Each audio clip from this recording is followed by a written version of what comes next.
आकाशवाण्याः दिल्लीस्थं केन्द्रम् संस्कृतसौरभस्यान्तर्गतं संस्कृतवार्ताः श्रूयन्ताम्। विषयः वर्तते कालिदासस्य साहित्यपरिचयः। वार्ताकर्त्री अस्ति डॉक्टर शिक्षा सेमवालः।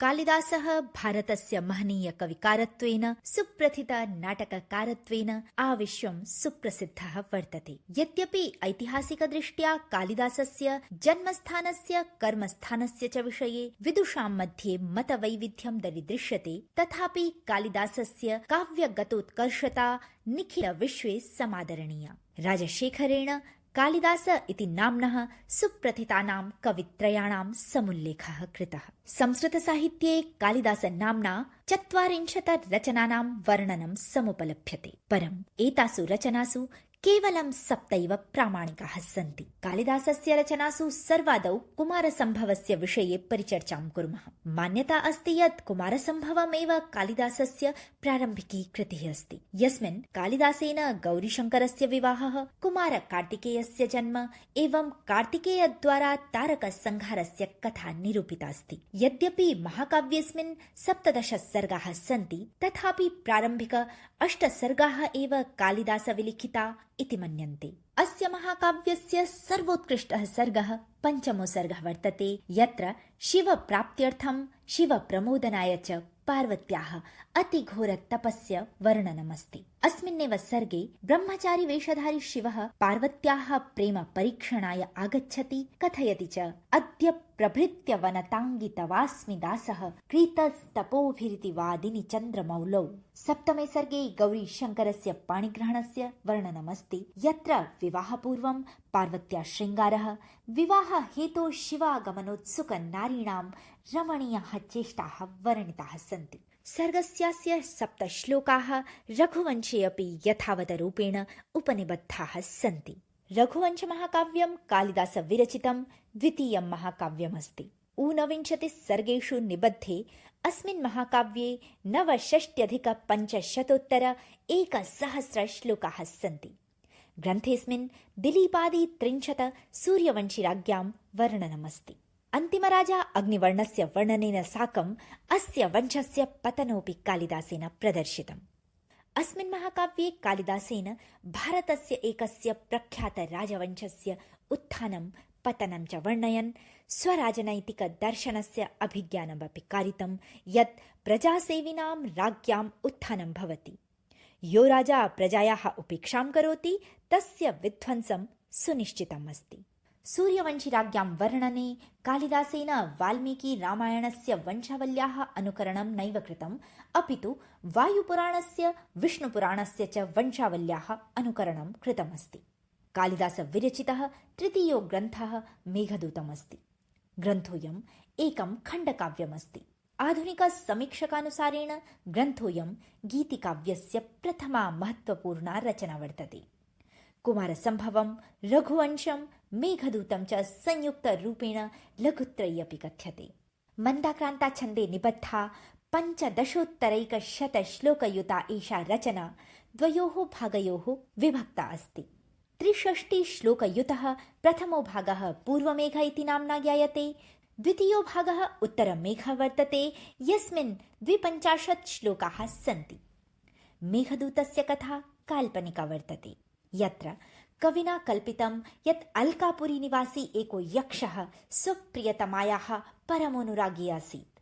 कुबेरस्य शापेण सः 1 वर्षपर्यन्तं रामगिरिवने प्रेषितमासीत्। प्रावृट्कालारम्भे मेघं दृष्ट्वा सः स्वप्रियतमायै सन्देशप्रेषणाय उत्कण्ठितो अभूत्।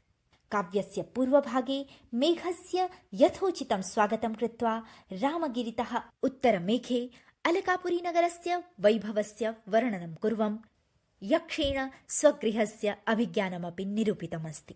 अचेतनं मेघे चेतनसन्देशवाहकस्य कल्पनया कालिदासेन न केवलं स्वकाव्यकौशलस्य परिचयः प्रदत्तः, अपितु मनोभावानां मनोहराभिव्यक्तिना तेन काव्योऽयं सरसरुचिपूर्णं विनिर्मितम्। ऋतुसंहारः कालिदासप्रणीतं द्वितीयं गीतिकाव्यं वर्तते, यस्मिन् ग्रीष्म ऋतुतः वसन्त ऋतुपर्यन्तं 6 ऋतूनां शृङ्गारमय वर्णनं प्रस्तुतमस्ति। ग्रन्थेऽस्मिन् 44,000 श्लोकाः सन्ति।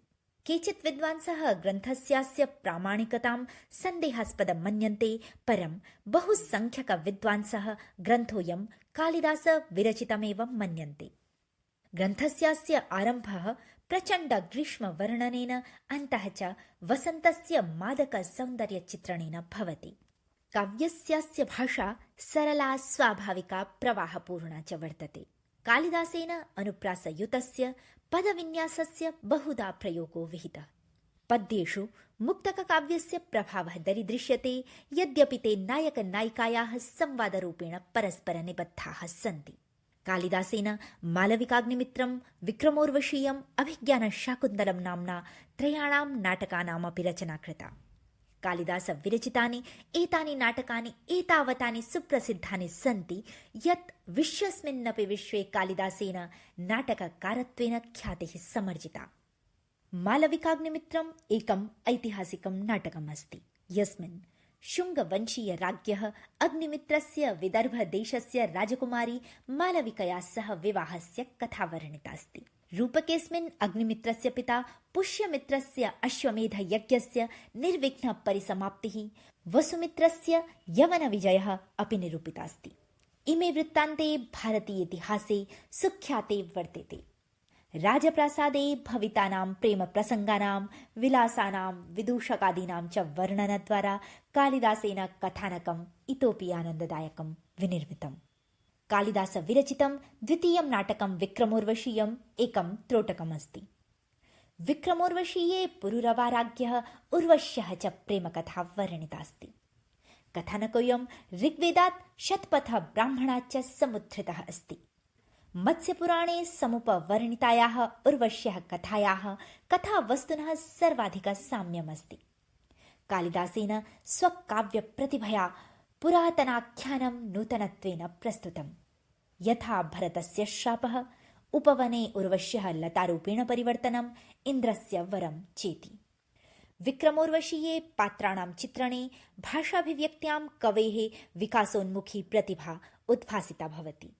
कालिदासेन ग्रन्थेऽस्मिन् सम्भोग विप्रलम्भ शृङ्गारद्वयोः मार्मिकोद्भावनं कृतमस्ति। कालिदासस्य सर्वाधिक सुप्रसिद्धः विश्वविख्यातरचना अभिज्ञानशाकुन्तलमस्ति। कालिदासस्य नाट्यकौशलस्य प्रकर्षमिदं नाटकम्। जर्मन महाकविना गेटे इत्यमुना कालिदासविषये प्रोक्तं यत् ऐश्वर्यं यदि वाञ्छसि प्रियसखे शाकुन्तलं सेव्यताम्। सप्ताङ्केषु निबद्धेषु नाटकेऽस्मिन् हस्तिनापुरनरेशस्य, दुष्यन्तस्य, तापसकन्यायाः, शकुन्तलायाः च प्रणयकथा वर्णितास्ति। चतुर्थ अङ्कः नाटकेऽस्मिन् सर्वाधिकसुरम्यः अस्ति। विषयेऽस्मिन् कथनमिदमपि सुप्रसिद्धं यत् काव्येषु नाटकं रम्यं, तत्र रम्या शकुन्तला, तत्रापि च चतुर्थोऽङ्क, तत्र श्लोकचतुष्टयम्। अङ्कस्यास्य विष्कम्भके शून्यमनसा शकुन्तला अनभिज्ञावस्थायां दुर्वासा ऋषेः शापस्य भागी अभूत् यत् दुष्यन्तः तां विस्मरिष्यति इति। नाटकस्य मध्ये नायकनायिकयोः वियोगः, अन्ते च तयोः संयोगः उपवर्णितः। कालिदासेन नाटकस्यारम्भे भौतिकाकर्षणयुतस्य प्रेम्णः निरूपणं कृतं, परं तयोः विरहद्वारा परम अन्ते तयोः तपःपूतस्य प्रेम्णः प्रकाशनमपि कृतम्।